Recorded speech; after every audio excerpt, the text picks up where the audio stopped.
What if I told you you only have 12 hours to legally have sex? To finding true love, or just like a good guy. From the director of Easy A and Anyone But You. This whole thing is nuts. There's nothing traditional about this night. On August 7th, the clock starts on the summer's biggest rom-com. I'm Owen. Allie. What about you and me? Monica Barbaro, Callum Turner. I've been told I'm a 7. By who? Your mom? Nah, she thinks I'm a 10. One night only. Rated R. Only in theaters August 7th. The Last Ninja. Battle your way to a showdown with the evil shogun.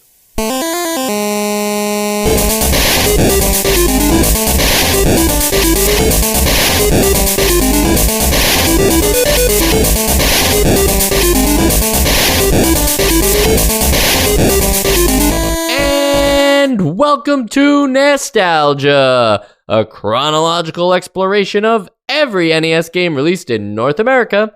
I'm Mike. I'm Sean. And I'm Joe. And today we are playing the definitive experience of what would happen if The Last Ninja showed up in Central Park. You say, like, what would happen if The Last Ninja would show up in Central Park? Like, as if The Last Ninja is somebody we should know already. Who was The Last Ninja? No, The Last Ninja is it's like something that will become known to us. There are currently many ninjas. We don't know Yes. who's going to be the last. This is right. The Last Ninja, who apparently is like a 40-year-old kind of pudgy dude that just lives in New York City. Or got teleported there. Like, it's unclear how this game starts because it just throws you right into it, and you're like on this box or like square when you start the game. And I thought that was like, oh, did he teleport here or something? Like, is that what's going on? Is that why a ninja is in New York City of all places? In broad daylight? Right. Is that why the UI has his face and a really crude drawing of the Statue of Liberty on it? Like, is that what's going on here? But all right, I guess I'll find out what's going on. First off, hard to figure out what this game is without the manual. Like, you can't just... This is not one where you can just be like, oh, I'll load up the ROM and start playing it. It's like, you will not be able to start playing this game. So You can. Sure, you can. Yeah, it's not illegal. Like it is to be it is illegal to juggle milk bottles and throw them at ninjas in Central Park. That is a known illegal thing. Here, though, the problem is that if you do something like that, you might have an experience similar to mine where you leave that room and get to the next room and get into a fist fight with somebody who has unlimited HP. Like, you can't actually kill them. You can just only incapacitate them, but maybe that's because that's like the ninja code or something. And then there's this button on a wall. And of course, you want to punch that button. Like, it's natural. So I did the puzzle solving thing, and I punched the button, and it closed in, and I could not for the life of me figure out what to do next, because for some reason my peanut-sized brain couldn't think to go back to the only other room I'd ever been in this game so far and be like, wonder if anything's different in there. I didn't do that. I never thought to do that for the 10 minutes that I was then online and everything, and I was like, what is this game even? I was reading the manual, and eventually I just watched a long play and said, oh, that room with the square that I thought was where you teleported from is actually a outline for a trap door, and that's how you start the game. So that's when you realize that you are playing basically a point-and-click adventure game with extra steps. Again, like, I think the craziest part about this game just is the whole scenario. Like, you just are this ninja in modern day New York City. There are no other ninjas. There's no like league of ninjas. You were just the ninja. Well, you're the last one. Why would there be a league? Well, I mean, I guess you're right. That is in the title, but it's still like inexplicable that you are a ninja. Yeah, right. And it's all just these kind of like goofy situations, like puzzles that you have to solve, and but it's more so because for a game that has there is fighting, like you do, like Mike was saying, you do incapacitate a guy, you can also just try and avoid them, So there is some like press this button to attack, but they made 2 attack buttons, and then and this is why you can't really get too far in this game without looking at a manual, is because you immediately have to start like pressing button combinations just to like get stuff out of your inventory, and it's just very strange. Yeah, I mean, I don't even think a manual is enough for me. I need a guide because I needed like this. It's just the point and click adventure-ness of it. My brain cannot separate that from like all the shit I've got to do with this ninja at the time. So like I'm just focusing on like getting this ninja to like move where I want him to move and to attack. So then when I like get to the places, I'm like, I don't know. I wasn't paying attention to what's on the, where the button is or whatever. So I needed a guide to even get anywhere in this. But like, luckily, I will say that you mentioned that you could try to avoid the people. You don't even have to try that hard.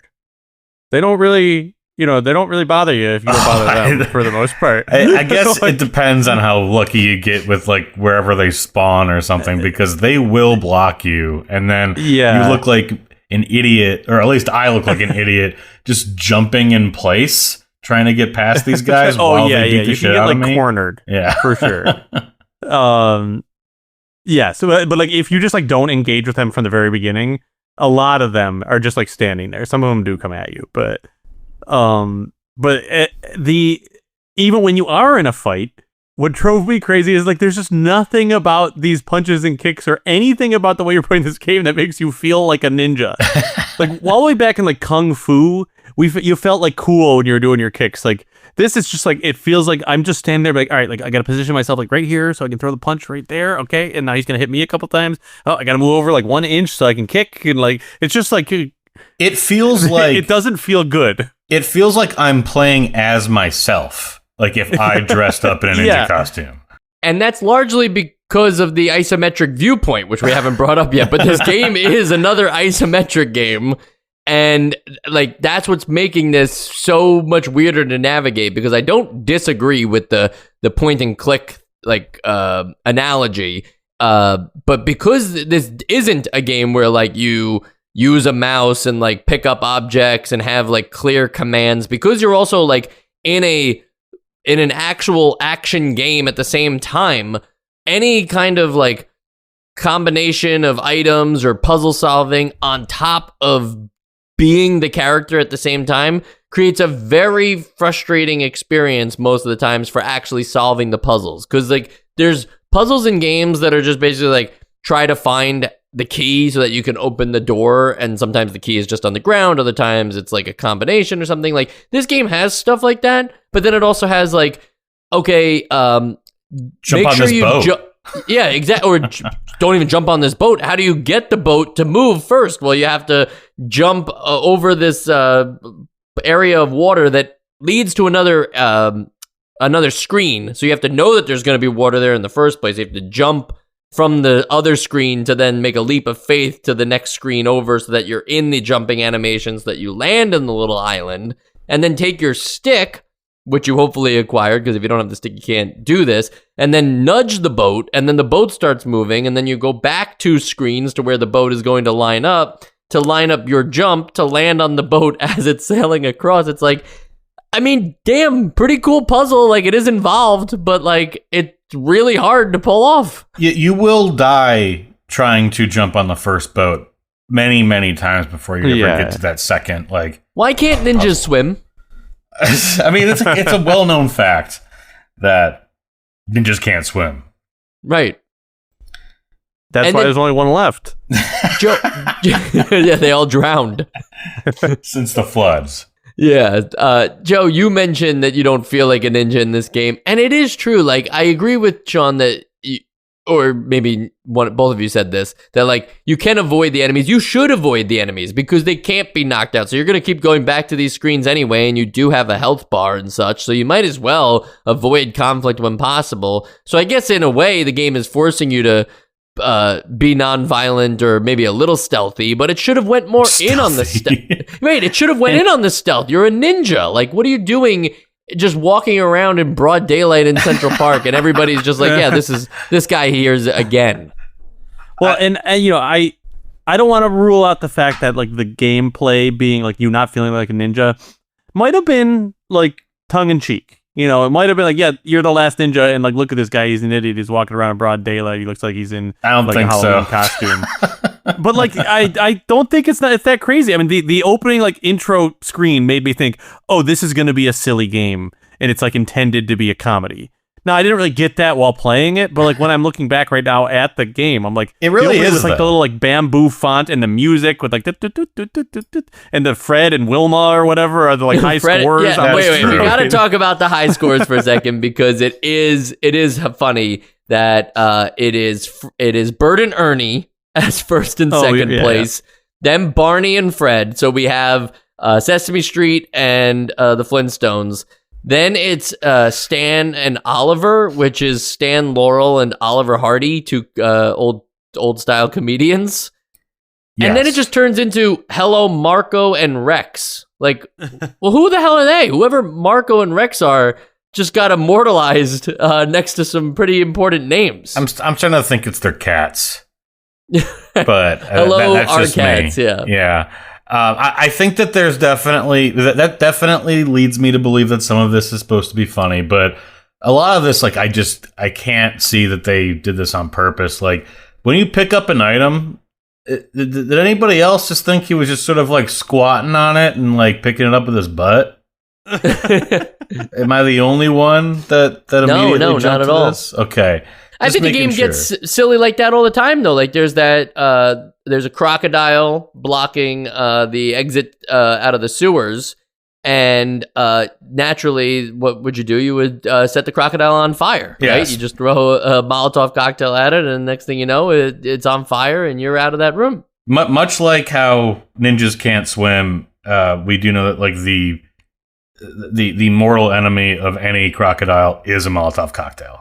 Right, or Right. just fire in general. I've always said that like one of the scariest days of my life was when I was at Universal theme park and I was on the Jaws ride, and it was scary enough having a mechanical Jaws shark coming after you on the boat. But then at one point, the river that you're on the boat cruise, it lights on fire, and I found out that you can have fire in water, and I was like, oh my god, like we are so like this is possible. Like all of our worst fears are being realized if you could have fire on top But of that's water. that's only when the crocodiles harness that power. Like usually they Right. don't have that. Look it up, people. Fire on water. Scary stuff.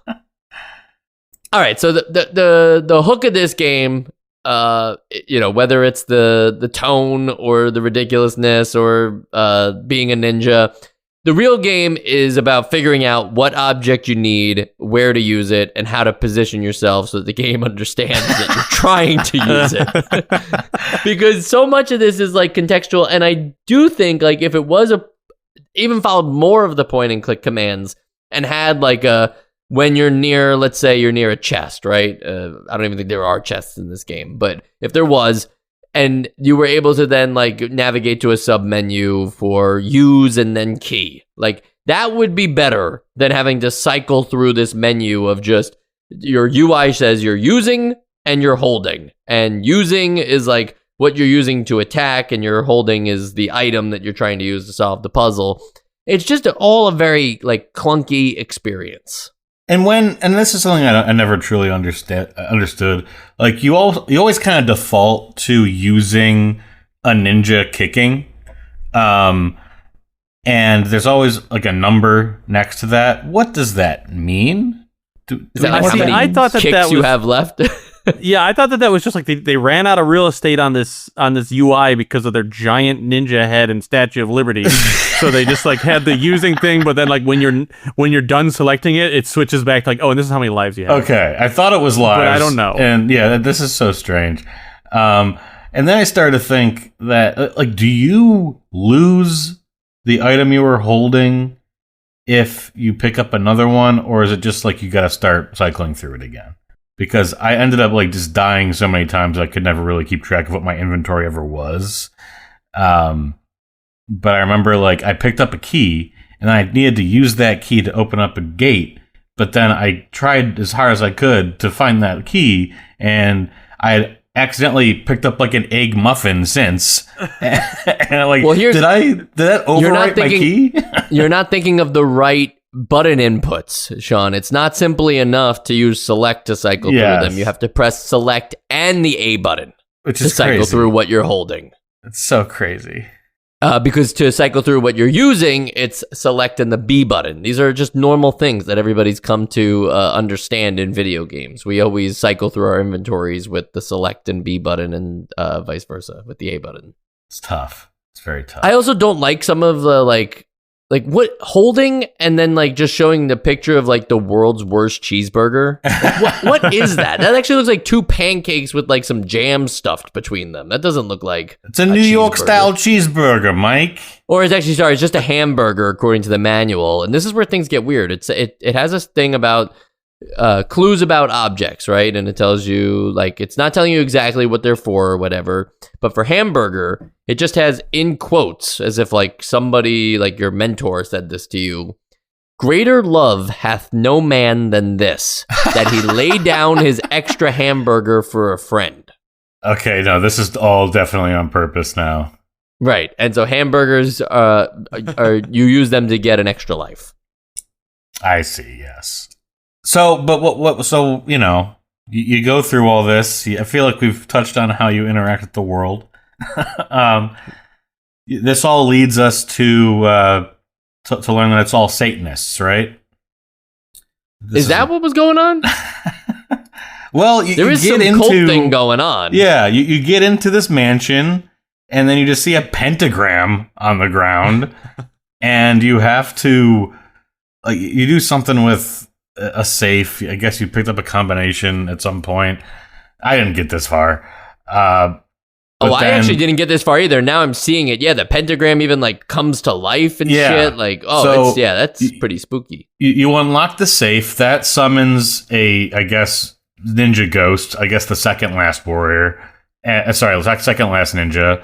And then while he kind of just attacks you, you have to go and squat on all of the candles. And then once you've squatted on all 5 candles, you get a little rainbow light show, and then I guess you win the game. That's how you win. You have to put out the candles. Isn't that what he's doing by sitting on them? I think that might be it. Is he lighting them? I can't tell. Yeah, having the pentagram. I think he's though, lighting them. I think he's putting them out. Okay, one way or the other. I'm watching right now. They're not lit, and he squats down. Now they're lit. But he has to. Doesn't he have to put them out first to? Okay, yeah, I see it now. I'm watching the same video. Never mind. He did take them out first, though, I think. Oh, okay. Now you guys mentioned the laser light show, but now that I've seen it, that looks more like a very unsettling, colorful, liquid squirting show. Well, sure, but I'm trying to keep it G-rated. It's like a weird, just like 4 little, like little fountain, like blobs of water. Having the evil Shogun just show up though at the end of the game in this basement with like the pentagram and shit and the seance thing, it's very funny. It's like House of the Devil, where it's like it's just the whole game was just like you're just babysitting in Central Park or whatever, and then it's like oh no, actually like Satan has returned to the earth and we got to take care of this. I was gonna say something, and that was that. Oh yes, The Last Ninja.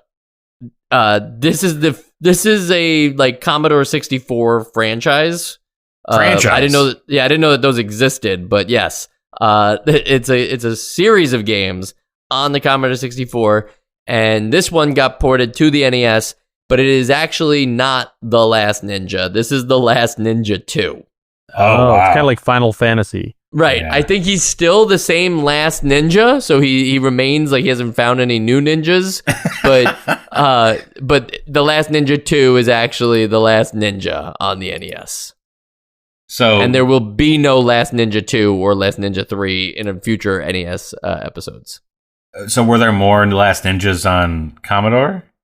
Yeah, there was 3 total. Wow. The Lastest Ninja. Yeah. Wow, we really are the last ninja.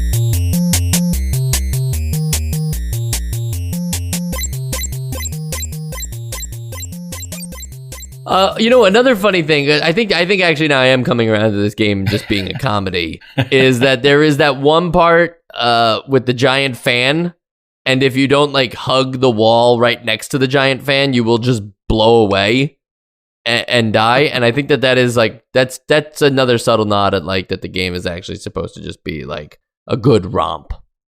Yeah, I think it not being particularly fun has like helped rob a little bit of that. Like I think now looking at all this stuff and not playing it, I'm like, oh yeah, like what a fun energy this game has. But I didn't experience that. I mean, also I didn't get anywhere near as far as like the levels that some of the levels we're talking about. But yeah, I think that like there's just this dissonance between the like tone of what's going on in the gameplay. You keep saying you didn't get this far, but it's 21 minutes long, the game. And I didn't get that far. I did not get anywhere near that far. It's clearly not 21 minutes long. That's for somebody who knows exactly what to do on every single screen. These games are much longer because it's going to take you forever to figure out what to do with the stuff you're holding. Yeah, like how Mike didn't know to go backwards after he went I didn't forwards. even think to go backwards. And, we didn't even talk about how, like, that first room that you enter, it's not even like a room or whatever, but like with the curtain and everything, it just felt very like Twin Peaks coded to me. Like you're like entering a world that isn't right. Like everything here is a little kooky. Was this before Twin Peaks, actually? Yeah, right? David Lynch definitely played The Last Ninja. The timelines are lining up. And if you want to look for like another isometric exploration game that has puzzles consistently throughout, maybe not these kinds of puzzles. We keep talking about this game all the time now, but Joe, this is another chance to talk about Solstice. I know. I mean, so far, maybe the best isometric experience I've had. And then not isometric, but I guess like it was something I felt more early on, not like as I continued to play the game. But there is this like deliberate animation to everything you do. Like you have to commit to every kind of action you take in this game. Like when you make a jump, you have to watch this whole jump animation. And that reminded me of like Prince of Persia. Now Prince of Persia is a game that does it great. And it's fun to learn how far the arc of your jump can get you and what to do in that game. It's not so much fun here in an open space. Well, what was the most recent game that, this is another time that you guys can make fun of my terrible memory. We had another game very recently that had these kind of canned animations that really killed the mood all the time. Yeah, I remember talking about Prince of Persia recently. It wasn't Conan, right? Maybe it was Conan. It might have been Conan. Yeah. This has more Conan vibes than Prince of Persia vibes. This game is so Conan coded. Oh God! Stop it with the coding. You're 34 years old, Mike. That's release date of this episode accurate. Okay. Before we move on to the final segment, I just want to. Any other guesses for why the UI needed to have the ninja himself and the Statue of Liberty on it, and the time that just counts upwards the entire game?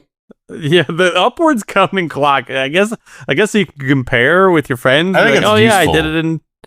Huh? I think it's just useful to like know how much time like you've wasted. You're wasting of your life. Yeah, it should actually be counting down. It's like, you're yeah. This is how much time you're like. It should have like an infinite clock. It should have like 99, 99, 99 and start counting down and then just like really scare the player. There's also like that power meter thing on the UI. Those could have just been lines. You didn't need. I didn't to make really it. want to get into this, but like. There is something like it could just be a meter, but instead they made it a spiral, and so now it's like a different way of communicating. Yeah, it's more ninja-like.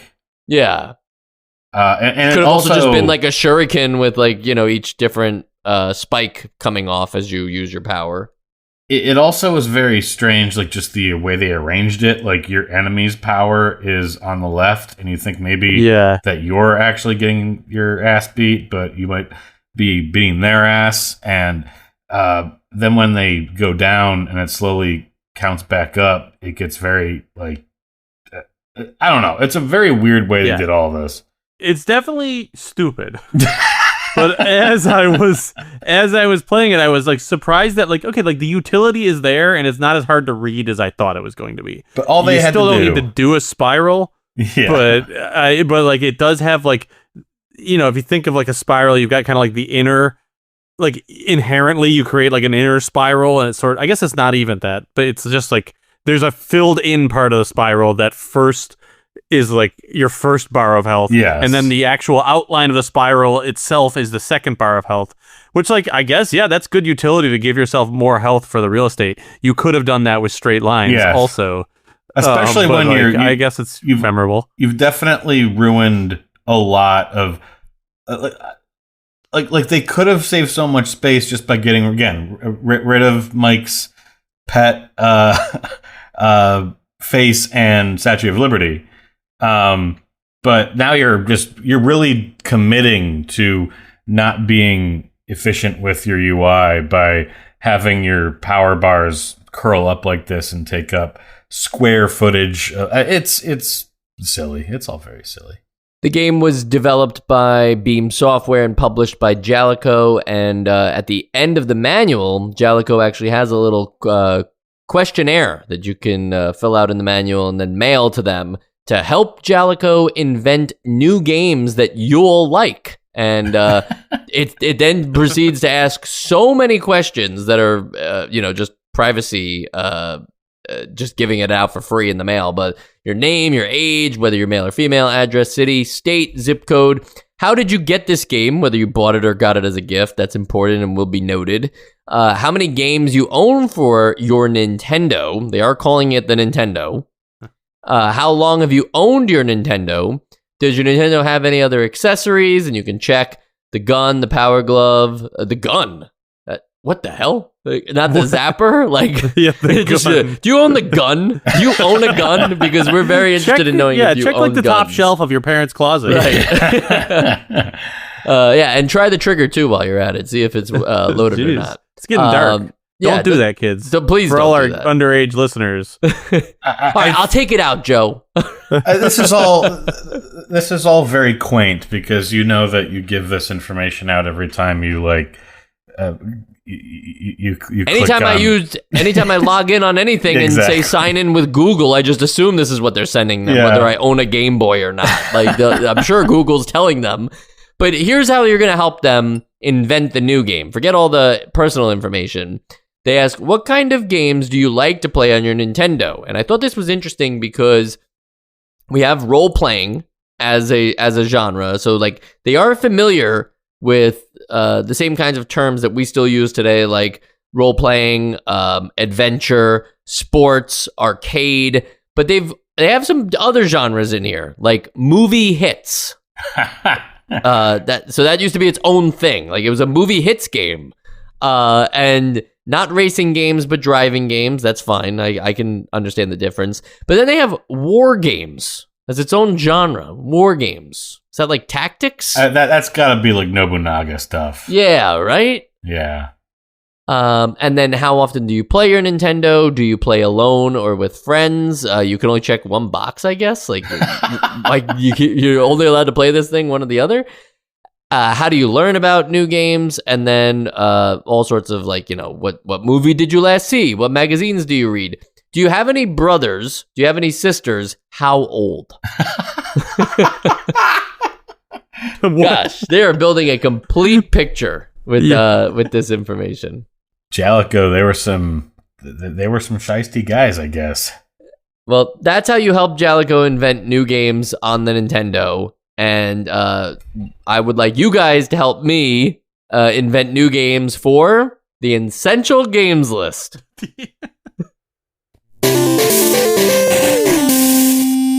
Joe. I will say this game is essential. I don't know why I had to botch it at the last second. You know what? It works because this game, when I booted up this game, I was like, I mentioned this earlier. I liked the energy that I felt like I was about to experience from this game. Like a fun, this is going to be goofy. It's going to be like not taking itself too seriously. And I guess we got that, but like it wasn't fun. We got the not taking itself too seriously, but like it it was just frustrating to play. It didn't really, you didn't feel cool playing it, which like maybe that wasn't what they were going for, but it didn't even feel like easy to play. It felt like, I don't know, it needed to be, they needed to like lock it onto a grid or something so you can, so you had like too much control over where you go, and the hitboxes or like select boxes were way too small. So you had to really finick with all that. And then it was just, I don't know, it runs into the kind of point and click adventure problem that a lot of point and click games have, where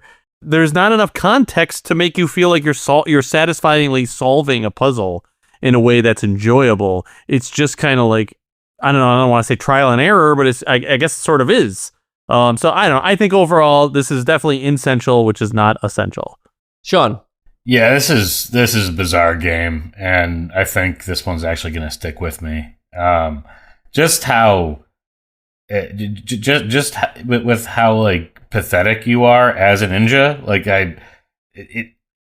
it surprises me. It surprises me that they can make you feel this pathetic as a ninja. I think I'm done with ninja games for a while, guys. I don't know how many more we got. You might not have a choice. That we have so many ninja games that we've played recently, and I feel like this is a culmination of like just how silly this whole like cultural event was. But yeah, not essential. You feel like a dork playing this game. You are a dork for playing this game. Don't do it again. This is our 10th ninja game with ninja in the title. So there might be even more, but at least 10 where ninja shows up in the actual title of the game.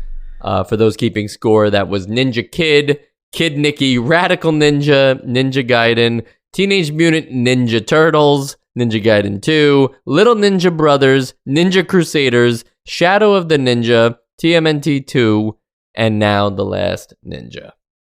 If only. And hopefully this will be my last vote on The Last Ninja. It is not essential, but it was fun to talk about. I enjoy kind of episodes like this, but this is not a game that's like worth checking out because it's weird or something like that. The controls are just such a major barrier to even the accessibility of this game. It's pretty slow pacing game. If you want to try and figure out what to do, it's going to take a while for very little progress in the game. So I don't think like it's necessarily fun to solve these puzzles. The item interaction is like frustratingly precise. And on top of all of that, the little like fact that this is actually Last Ninja 2, like I just feel like if you did want to find out about The Last Ninja, the NES version is probably not the best way to understand why they made 3 of these, like how this became a series to begin with. Like, go check it out. Finally, all you people have a reason to go look at the Commodore 64 and download its whole ROM set or something, because now you can play The Last Ninja over there. So, obviously, like always, a game can be interesting or have some kind of historical context without being something that every NES player needs to experience. And I don't even think this one has anything like necessarily inherently interesting about it. It's just a very weird game. And I usually like weird games. I didn't like this one at all. So I think that reinforces the non-essential vote. We will have to play a ninja game again, though, Sean. No. And you know this. It's okay. We have to play Ninja Gaiden 3. Oh, okay, that's fine. Yeah, that's fine, right? Yeah. Yeah. How many games with Gaiden in it have we had? Now that's funny, but it can't be. It has to just be the 3. How about right? like Charles Barkley Shut Up and Jam Gaiden? Yeah, I mean that. I can't wait till we get to that. We should Yeah. do that for the bites. If Miracle you guys don't know Piano what bites Gaiden. are, that's our patreon.com/nostalgia show. For $5 a month, you get a monthly extra episode of Nostalgia where we do something that's not part of the main library, usually like a Famicom game, but it could also be what we just did, like the Castlevania Game Boy games. That's fun. Yeah, that was fun. That was in May, and I didn't. Yeah, you didn't do it, but So if you you want to hear will. an episode without me, join the Patreon or listen to like 20% of the episodes. You might have been there with us in the June episode where we did the second episode of Snestalgia. That's right. We do Snestalgia on this little thing that we call Nostalgia Bites. And the second episode was Pilot Wings. So, Joe, maybe you were on that. I don't know. We didn't record it yet. Maybe I was. We'll find out.